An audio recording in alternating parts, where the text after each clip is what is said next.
మాం నమస్కురు మామే వైష్యసి యుక్త్వైవమాత్మానం ఆత్మరాయణ మత్పరాయణ. ఆయన ఇంకో మాట అంటున్నాడు, నా యందే మనస్సు గలవాడును నా భక్తుడగును, నన్నే పూజించువాడును అగును, నాకు నమస్కరించుము, ఈ ప్రకారముగా చిత్తము నాయందే నిలిపి నన్నే పరమగతి ఎన్నుకొన్నవాడై తుదకు నన్నే పొందగలవు. ఏంటంటే ఇంత ప్రాక్టీస్ దేనికి?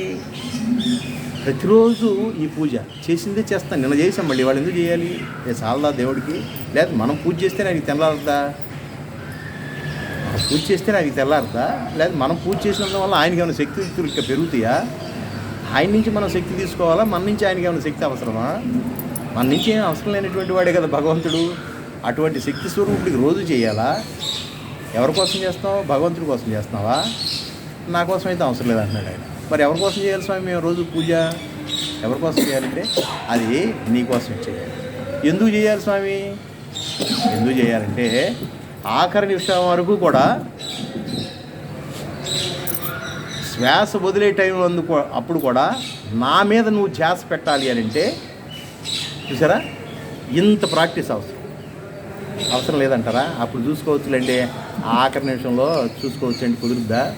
అదే ఉదాహరణ చెప్పుకున్నాక కోటీశ్వరుడు సంగతి నారాయణ అన్నమంటే పీసు అన్నాడా? చూసారా, నారాయణ అని కనీసం నారాయణ అంటలేదు. ఈయన నార చూపెడితే నారాయణలో రెండు వాక్యాలు అన్నారు, 2 లెటర్స్ అన్నా పలుకుతాడు అనుకుంటే ఆయన పీస్ అన్నాడు.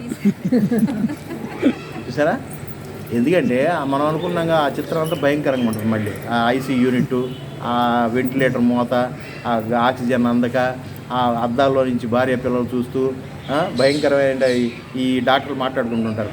మేబీ 1.5 hour అని వాడు అంటాడు. ఇవన్నీ మనకి వినపడుతుంటాయి, ఇవన్నీ గొట్టాలని పెట్టేస్తాడు. అప్పుడు నువ్వు నారాయణ అనగలుగుతావా? అప్పుడు కూడా నారాయణ అనగలగాలి అంటే ఇప్పటి నుంచి ఎంత ప్రాక్టీస్ చేస్తేనే. దానికోసం రా బాబు అంటున్నాడు. ఆఖరి నిమిషంలో శ్వాస పోయేటప్పుడు నా మీదే ధ్యాస ఉంచి నా నామాన్ని ఇవ్వలిగితే నన్నే చేరుకుంటాం అన్నాడు. ఏ జ్ఞాగాదులు, ఏ క్రతువులు, భయంకరమైనటువంటి వేదాలు, ఉపనిషత్తులు, రకరకాలైనటువంటి బట్టీలు బట్టి ఉపనిషత్తులన్నీ మస్తిష్కంలో పెట్టుకుని ఆసుగా కవిత్వం చెప్పి ఇవన్నీ తిప్పలు పడవసలు. ఆఖరి నిమిషంలో నన్ను తలుచుకుంటూ నా రూపాన్ని, నా నామాన్ని తలుచుకుంటే నువ్వు నన్నే చేరుకుంటావు.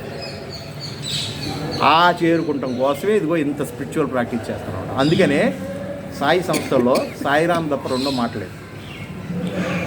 సాయిరామ్ కొంచెం జరగండి, సాయిరామ్ ఇటు కూర్చోండి, సాయిరామ్ తిన్నారా, సాయిరామ్ భోజనం చేశారా, సాయిరామ్ పడుకున్నారా, అన్నీ కుదిరినాయా సాయిరామ్? పేర్లు మర్చిపోతాం. ప్రశాంతి నిలయంలోకి వెళ్తే నా పేరు మిగతా వాళ్ళు తెలియదు, మిగతా వాళ్ళ పేరు నాకు తెలియదు, అంతా సాయిరామే. అదే సాయిరామ్ కొంచెం లావుగా ఉంటారు, ఆ సాయిరామ్ కొంచెం ఎత్తుగా ఉంటారు, ఎంతసేపు ఇదే ఆ సాయిరామ్ లావుగా ఉంటారు, అన్నీ సాయిరామే. ఎందుకు? నామ ఉచ్చారణ జరుగుతాం, నామస్మరణ జరుగుతాం, ప్రతి నిమిషం నామస్మరణ జరుగుతుంది.